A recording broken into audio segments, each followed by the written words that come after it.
अजय बग्गा साहब भी हमारे साथ थोड़ी देर में कार्यक्रम में शामिल होंगे और 10 की कमाई के हमारे बेहतरीन पिक्स भी हमारे एक्सपर्ट्स की तरफ से होगी। तो चलिए करते हैं शुरुआत एसपीएल मिड कैप स्टॉक्स की।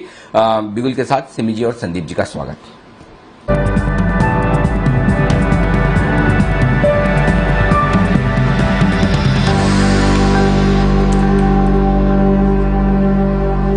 आप दोनों को गुड मॉर्निंग। शुरुआत कीजिए जैन साहब अपनी लॉन्ग टर्म पिक के साथ। बिल्कुल अनिल जी, पहले तो मैं पिछले वीक का वो एक्साइटमेंट बता देता हूं। TFCI target achieved, Anjani Portland target achieved और अनूप इंजीनियरिंग सब के सब जबरदस्त चले हैं और लास्ट वीक जबरदस्त चला। और रीजन भी था, देखिए मिड कैप स्मॉल कैप में जिस तरीके की पार्टी चल रही है और अभी भी लगता है कि कंटिन्यू रहेगी ये, तो मेरे हिसाब से तो जिस तरीके से सारे एसपीएल मिड कैप्स में सारे एनालिस्ट के टारगेट्स अचीव हुए हैं जेम्स वाले स्टॉक्स में, तो पैसा तो काफी बना रिटेल इन्वेस्टर्स का। एंड उसी तर्ज पे कल एक मैंने बोरोसिल रिन्यूएबल्स दिया था, ग्लास की कंपनी थी, ठीक है, सोलर ग्लास, उसी की एक सिमिलर सी कंपनी है, गुजरात बेस्ड कंपनी है, दैट इज टेबल वेयर्स बनाती है, बट उनकी बोरोसिल लिमिटेड अब ये है ला ओपाला आरजी। और ये स्टॉक ऐसा नहीं कि पहली बार जिक्र कर रहे हैं, पहले भी जिक्र किए हैं और जबरदस्त कंपनी है। सबसे बढ़िया बात मुझे इस स्टॉक में जो लगी है वो है कंसोलिडेशन। एक तो बहुत बढ़िया से ये अपने टेक्निकली 200 डेमा पे सपोर्ट लेता है, उसके नीचे जा नहीं रहा है। ठीक है, अभी लॉकडाउन है, रीओपनिंग पे चलेंगे और थोड़ा सा इन चीजों पे कम फोकस करते हैं लोग अभी, क्योंकि एसेंशियल्स और बाकी चीजों पे ज्यादा ध्यान है। सो आई थिंक ये जिस तरीके का लीडिंग मैन्युफैक्चरर है ओपेल एंड ग्लास का, टेबल वेयर्स का, धीरे धीरे आने वाले दिनों में बहुत अच्छा परफॉर्म करेगा। और सेल्स बहुत बढ़िया ग्रोथ की है, 14-15% की प्रॉफिट की कैगर है, पिछले 5 साल की सेल्स भी 8-10% से ग्रो करती है। रिटर्न ऑन कैपिटल एम्प्लॉयड बहुत बढ़िया, रिटर्न ऑन इक्विटी बहुत बढ़िया, 18-20% के लगभग। ओपीएम्स आर एक्सीलेंट, 30-31% के लगभग। नेट प्रॉफिट मार्जिन भी बहुत बढ़िया है। सो ओवरऑल आई फील कि ये वन ऑफ द फेवरेट्स है काफी इन्वेस्टर्स का और मार्केट में भी, और आने वाले सालों में जिस सेगमेंट में है ये, क्योंकि देखिए 15% 16% के लगभग डीआईएस ने बढ़ाया है और एफआईआईज ने भी 6.25% कर लिया और कुछ दिग्गज फंड्स भी इसमें इन्वेस्टेड है। तो मुझे लगता है कि इस स्टॉक को बिल्कुल लेना चाहिए इन लेवल्स पे और खोने को बहुत कम है और आने वाले दिनों में 250 का टारगेट लगाएं इसमें। ओके, तो ये है आपके लिए ला ओपला, यहां पर खरीदारी करने की राय है जैन साहब की तरफ से लॉन्ग टर्म पिक के तौर पर। सिमी जी से भी हम लेंगे लॉन्ग टर्म पिक और साथ ही कुछ 10 की कमाई के बढ़िया स्टॉक भी आएंगे, लेकिन उससे पहले बग्गा साहब हमारे साथ जुड़ चुके हैं। बग्गा साहब का करते हैं स्वागत। सर गुड मॉर्निंग, स्वागत है आपका।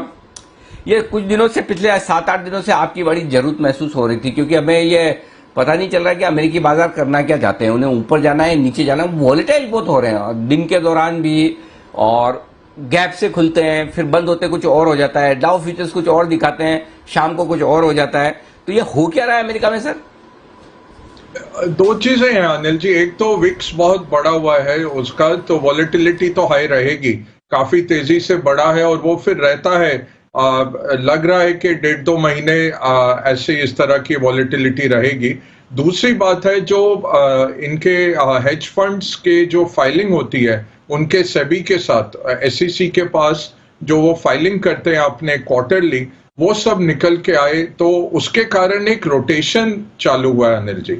और वो रोटेशन पहले स्मार्ट मनी ने पहले तिमाही में किया था, अब फॉलो अप हो रहा है। वो क्या रोटेशन है कि टेक्नोलॉजी से निकल के साइक्लिकल और रीओपनिंग ट्रेड में पैसा जा रहा है। तो जो पिछले साल सारे चले लॉकडाउन इकोनॉमी के स्टॉक्स, उनको क्षति हो रही है और पैसा जा रहा है साइक्लिकल्स में, जो है बैंक्स हो गया, फाइनेंस हो गया, एनर्जी हो गया, मटेरियल कंपनियां हो गई, इंडस्ट्रियल कंपनियां हो गई, ऐसी जगहों पे पैसा जा रहा है। तो एक तो वॉलेटिलिटी बढ़ी है, दूसरा बहुत बड़ा एक रोटेशन चल रहा है, और तीसरा एक है कि बाइडेन का जो फोकस है इंफ्रास्ट्रक्चर पे और रिन्यूएबल्स पे, क्लाइमेट चेंज पे, उसके चलते पोजीशंस ली जा रही हैं। अब कल वो फोर्ड के प्लांट में गए मिशिगन में और उन्होंने उनका एक ट्रक चलाया, पिकअप ट्रक जो उन्होंने F-150 बोला है, इलेक्ट्रिकल ट्रक है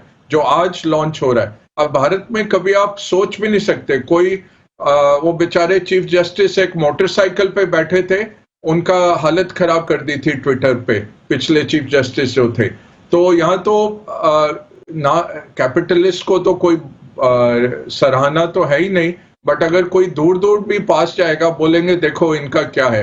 वहां पे अमेरिकन प्रेसिडेंट ने कल वो फोर्ड F-150 उनके रेसिंग ट्रैक पे फोर्ड के वहां पे चलाई, एक सिक्योरिटी एजेंट साथ बैठा था और खुद उन्होंने ट्रक चलाया और बोले कि बहुत उम्दा ये है और मैं अमेरिका में वापस लाऊंगा इस तरह के ग्रोथ सेमीकंडक्टर्स की और ऑटोस की। तो ये एक रोटेशन हो रहा है अनिल जी।